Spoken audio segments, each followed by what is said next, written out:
Hey everybody, what is going on? I hope you guys are all doing well and welcome to another tutorial video. In this video, I'll be explaining to you guys how you can set the best possible export options for Instagram Reels within Davinci Resolve. So let's get right into it.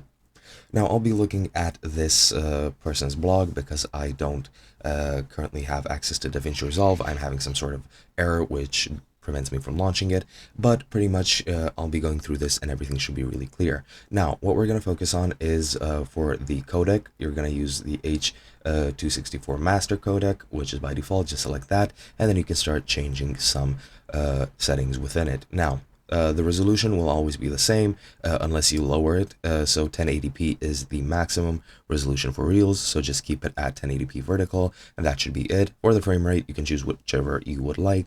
Higher frame rates or lower frame rates work just as well, as far as I'm aware.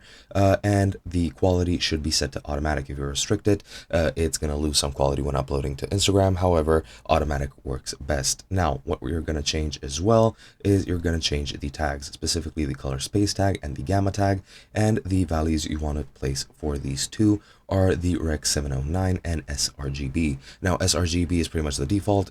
When you post on Reels, it'll just switch it over by default, as far as I'm aware. But the color space tag Rec 709 is the best one for your Instagram Reels, and that is pretty much all you need to do. Once you set everything up that I've mentioned, you can export it, and it'll be at the best possible quality for Instagram Reels. So again, just to make a summary, H264 master, codec H264, resolution vertical 1080p, frame rate whatever you want, quality automatic, and the tags should be for color space tag Rec 709 and for gamma tag sRGB. And that is basically it. Hope you guys enjoyed, and I'll be seeing you guys in another video.